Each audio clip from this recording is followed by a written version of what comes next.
بسم اللہ الرحمن الرحیم۔ السلام علیکم۔ ابتدا رب العزت کے نام سے جس نے جان دی جہان دیا، اور درود و سلام محمد و آل محمد پر۔ آئیے ان کے ساتھ ناصر نقوی حاضر خدمت ہے۔ ناظرین، سیاسی میدان میں بڑی ہلچل مچی ہے۔ کیوں؟ اس سینٹ میں جو قرارداد آئی تھی، میں نے آپ کو بتایا تھا کہ صرف 14 افراد کی موجودگی میں قرارداد آئی بھی، پاس بھی ہو گئی، پھر دوبارہ آئی، دوبارہ بھی پاس ہو گئی۔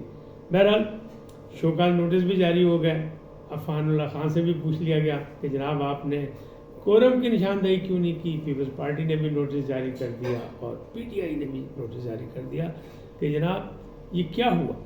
اس پہ ہلچل مچ گئی، لیکن اس سے جو تاثر نکلا وہ یہ نکلا کہ کیا ایمرجنسی یا کہ مارشل لا۔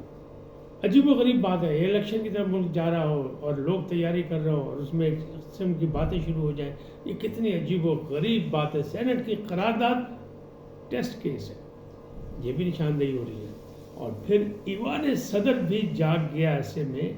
یہ کیا مسئلہ ہے؟ یہی نہیں، بلہ نہیں انگوٹھی کرشمات دکھائے گی۔ یعنی اس کے کرشمات کیا ہوں گے الیکشن میں، یہ تو آنے والا وقت بتائے گا، لیکن یہ فیصلہ کر لیا کہ نہیں بلہ تو نہ صحیح۔ پھر برطانوی اخبار کا جو سیاپا وہ کہاں تک پہنچا، ان تمام باتوں میں گفتگو کروں گا، لیکن پہلے آپ سے گزارش کہ آئیے ان کو سبسکرائب کریں، لائک کریں، گھنٹی کا بٹن دبانا نہ بھولیں، اور اپنی قیمتی رائے کا اظہار اپنی شخصیت کے مطابق کریں۔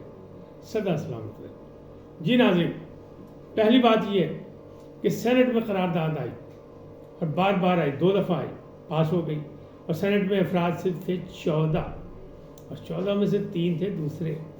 عفان اللہ تھے مسلم لیگ نون کے، جبکہ گردیپ سنگھ جو تھے وہ پی ٹی آئی کے تھے، اور اسی طرح تنگی صاحب جو تھے وہ تھے پیپلز پارٹی کے۔ بہرحال انہوں نے، عفان اللہ کہتے ہیں میں نے مخالفت کی، لیکن ان کو شوکاز نوٹس اس لیے ہوا کہ جناب کورم کی نشاندہی کیوں نہیں کی، کم از کم 25 افراد ہونے چاہیے۔ بہرحال میں نے آپ کو پہلے بھی بتایا تھا، اب بھی بتا رہا ہوں کہ اس قرارداد سے کوئی فرق نہیں پڑتا، صرف ایک قرارداد ہے، اور اس کے مقابلے میں دوسری قرارداد جماعت اسلامی کے سینیٹر مشتاق نے جمع کرا دی کہ جناب جن لوگوں نے یہ شب خون مارنے کی کوشش کی ہے، الیکشن کو ملتوی کرانے کی کوشش کی ہے، مملکت سے کھیلنے کی کوشش کی ہے، ان کے خلاف کارروائی کی جائے۔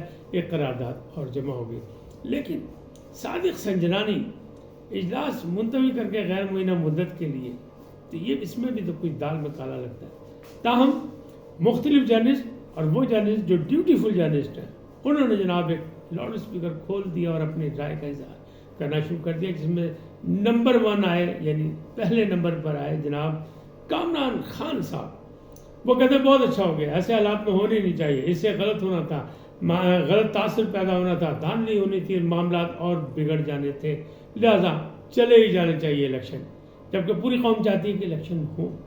لیکن سہیل وڑائی صاحب کا بھی ایک تبصرہ آیا، ہمارے دوست ہیں وہ بھی، تو ان کا ایک تبصرہ بھی آیا، تو انہوں نے بھی کہا کہ نہیں، افہام و تفہیم اور مل ملا کے، یعنی لیول فیلڈ، تو اس پر عرفان صدیقی صاحب نے الزام لگایا کہ وہ چاہتے ہیں کہ مسلم لیگ نون اور نواز شریف عمران خان کے پاؤں میں جا کے گر جائے۔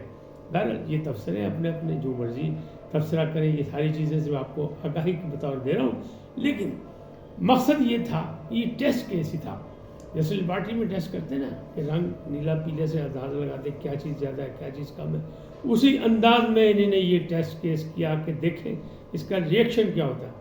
پہلے تو تمام سیاستدانوں کو سخت طاری ہو گیا کہ پاس یہ کیوں ہے، ایسی تو الیکشن لڑنے جا رہے تھے۔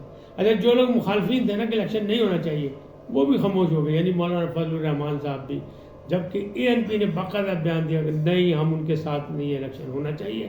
اور اب بلاول بھٹو زرداری کہتے ہیں قاضی صاحب قدم بڑھائیں، ہم آپ کے ساتھ ہیں، یعنی وہ بھی کہتے ہیں جناب الیکشن کراؤ، الیکشن ہونا چاہیے۔ اچھا، میرا اپنا ایک غیر جانبدارانہ تجزیہ جو ہے، یا اپنا ایک نظریہ جو ہے، وہ یہ ہے بطور ایک جمہوری مملکت کے یا جمہوریت پسند کے، وہ یہ ہے کہ جناب الیکشن ہوتا رہنا چاہیے، تواتر سے ہونے چاہیے، چاہے اس میں اچھے رزلٹ نکلے چاہے برے رزلٹ نکلے، لیکن جب بار بار الیکشن ہوں گے تو یہ سلسلہ ہمارے ہاں باقاعدہ رواج پائے گا، اور اس سے بہتری کے نتائج نکلیں گے، اور مملکت کے لیے فلاح کی راہ نکلے گی۔ اچھا، دوسری جانب بلہ بڑا مسئلہ بنا ہوا، حالانکہ میں نے پہلے بھی ایک ویلاگ میں کہا تھا کہ بلہ کوئی چیز نہیں ہے، بلہ نہیں، اصل چیز عمران خان خود بلا ہے۔ کس کے لیے؟ موجودہ سسٹم کے لیے۔ عمران خان نے اپنا جو سوشل میڈیا بریگیڈ بنایا اس سے بہت آگے نکل گیا. کوئی سیاسی پارٹی اس کا مقابلہ نہیں کر سکتی. یہ ایک حقیقت ہے. اس میں آپ مانیں نہ مانیں، میرے ساتھ اختلاف کریں یا اتفاق کریں، بات یہ حقیقت ہے. تو بلا کوئی حیثیت نہیں رکھتا. میں نے پہلے بھی عرض کی تھی کہ جناب دیکھیں پیپلز پارٹی پر جب پابندی لگ رہی تھی تو ان کو تلوار چھین لی گئی تھی جو ذوالفقار علی بھٹو نے نشان لیا تھا. پھر وہ تیر پہ آ گئے تو پھر انہیں تیر چلایا اور اقتدار میں بھی آئے 2 دفعہ آئے. تو لیکن اس سے کوئی فرق نہیں پڑتا. بات ہوتی ہے قیادت کی، بات ہوتی ہے لیڈرشپ کی، بات ہوتی ہے سیاست کی کہ اسے عوام مانتے ہیں کہ نہیں مانتے ہیں. تو اس میں اگر بلا نہیں بھی ہوگا تو کیا ہوگا؟ تو یہی فیصلہ چیئرمین نے بھی کر لیا، بانی چیئرمین نے. اب تو وہ چیئرمین نہیں ہے، بانی چیئرمین عمران خان نے کر لیا. بیرسٹر گوہر خان سے کہا کہ جناب تیاری کریں اور پتہ ہے ہمیں کہ کون کون ہمارے ساتھ ہے کون کون نہیں. نئے لوگوں کو یعنی انڈر 19 لوگوں کو ٹائم دیں گے، یعنی ینگ جنریشن کو سامنے لائیں گے. یعنی اسمبلی ہوں جناب انڈر 19 ہوگی. چلو وہ پڑھے لکھے لوگ آئیں. پہلے بھی ایک تجربہ ہوا تھا مشرف دور میں گریجویٹ، لیکن اس نے بھی کچھ نہیں ہمیں دیا. اب بھی ایک نیا صحیح تجربہ، پاکستان کو تو تجربہ کا بنایا ہوا ہے، ایک اور تجربہ سے. لیکن ایک جو بڑا فیصلہ انہوں نے کیا، انہوں نے کہا نہیں، بشرا بی بی کے مشاورت سے انہوں نے فیصلہ کیا کہ جناب انگوٹھی پلہ نہیں، انگوٹھی کرشمہ دکھائے گی. اور انگوٹھی اس الیکشن میں بڑی اہم ثابت ہوگی عمران خان اور تحریک انصاف کے لیے. اب انگوٹھی میں الیکشن لڑا جائے گا. یہ ایک انہوں نے اصولی فیصلہ کر لیا، اگر بلہ نہیں بھی ملتا تو انگوٹھی کرشمہ دکھائے گی. بہرحال جو لسٹیں آئی ہیں اس میں انہوں نے جناب وہ کہتے ہیں اجڑے باغاں دے گل رکھے، چونکہ چیئرمین جیل میں ہے لہذا ہر بندہ اپنی اپنی بولی بول رہا تھا. شیر افضل مروت اپنی بول رہے تھے، لطیف کھوسا اپنی بولی بول رہے تھے، بیرسٹر صاحب جو ہیں وہ اپنی بات کر رہے تھے کیونکہ ان کو تو نامزد کیا تھا عمران خان صاحب نے. لیکن حامد خان جیسے لوگ جو تھے صاحب بصیرت وہ بالکل بیک فٹ پہ تھے. بہرحال جو لسٹیں گئی ہیں ایک بھیجی لطیف کھوسا نے، اس کو تو ریجیکٹ کر کے اٹھا کے ٹوکری میں پھینک دیا گیا. اور دوسری لسٹ گئی علی ظفر بیرسٹر اور کیا کہتے ہیں بیرسٹر گوہر خان اور ان کے ساتھ یہ جو اپنا کیا کہتے ہیں حامد خان. ان تینوں نے جو بنائی تھی لسٹ اس پر اپروول دے دی بانی چیئرمین نے. یعنی یہ سارے جو ہیں جن کو اجازت دی گئی ہے ان کے نام بھی سامنے آنے شروع ہو گئے ہیں اور ایبنٹ جو بینچ ہے اس سے بھی جو ہے فیصلے آنے شروع ہو گئے کہ کن کن کے کاغذات مسترد ہیں، کن کن کے جو ہیں وہ منظور کیے جا رہے ہیں. وہ چیزیں بھی سامنے آ گئی ہیں. لہٰذا یہ تو ایک ابہام ختم ہوتا جا رہا ہے. اب اگلی بات کریں. وہ جو برطانوی اخبار میں ایک مضمون چھپا بانی چیئرمین کا عمران خان کا، اس پہ بڑا شور مچا. مرتضیٰ سولنگی صاحب نے بھی اس کا ریئیکشن دیا اور انہوں نے کہا کہ نہیں، ہم پوچھیں گے کہ یہ ایسا کیوں ہوا اور کس طرح ہوا. کیا ایک سزا یافتہ ایک قیدی کا مضمون جو ہے وہ باقاعدہ چھاپا جا سکتا ہے، اس کی رائے کو عام کیا جا سکتا ہے؟ کیا پہلے بھی ایسا ہوا ہے کہ نہیں؟ تو جناب جواب یہ ہے کہ پہلے بھی ایسا ہوتا رہا ہے، ہوا ہے. لیکن اخبار نے بڑا صاف ستھرا جواب ان کو دے دیا کہ جناب نااہل ہیں وہ لیکن سزا یافتہ نہیں، ان کی سزا معطل ہو چکی ہے. 2 لفظی جواب انہوں نے جناب دے کے تو وہ فارغ ہو گیا. لیکن بہرحال پتہ تو کرنا چاہیے نا. اور پتہ کیا کرنا ہے؟ میں تو کہتا ہوں نہیں کرنا چاہیے. میرے ذاتی رائے یہ کہ نہیں کرنا چاہیے. تو حکومتی سطح پہ کرنا چاہیے، ان کو ریئیکشن دینا چاہیے. لیکن میں کہتا ہوں نہیں کرنا چاہیے اس لیے کہ آج کے جدید دور میں بہت سی سہولیات ہیں. لہٰذا اس میں پتہ کرنے کی کیا بات ہے؟ جو کچھ ہو رہا ہے ہونے دیں، کرنے دیں، دیکھتے ہیں، اس کا باقاعدہ ازالہ کرنے کی کوشش کریں. تو یہ چیز ایسے. اب آتے ہیں کہ ایمرجنسی یا مارشل لا یہ کیوں سوچا جا رہا ہے؟ یہ اس لیے سوچا جا رہا ہے کہ حامد میر نے کہا تھا کہ یہ جو قرارداد آئی ہے یہ قرارداد میں وہ صادق سنجرانی بھی شامل ہیں، ان کے کمرے میں یہ سازش بنی ہے. لیکن حفیظ اللہ نیازی جو بہنوئی ہیں عمران خان صاحب کے، جن کے صاحبزادے حسان نیازی جو ہیں وہ ملٹری کورٹ میں سامنا کر رہے ہیں 9 مئی کے واقعے کا، وہ یہ کہتے ہیں، وہ نواز شریف کے حامی ہیں، مریم نواز کے حامی ہیں، وہ یہ کہتے ہیں کہ جناب بات یہ نہیں ہے، یہ جو ہے ایوان صدر اچانک جاگا ہے تو یہ بھی کوئی سازش ہے. یہ ایوان صدر میں یہ سازش ہوئی ہے اور وہاں سے یہ ہوا ہے کہ ایمرجنسی کو نافذ کریں اور وزیر اعظم ساتھ دیں.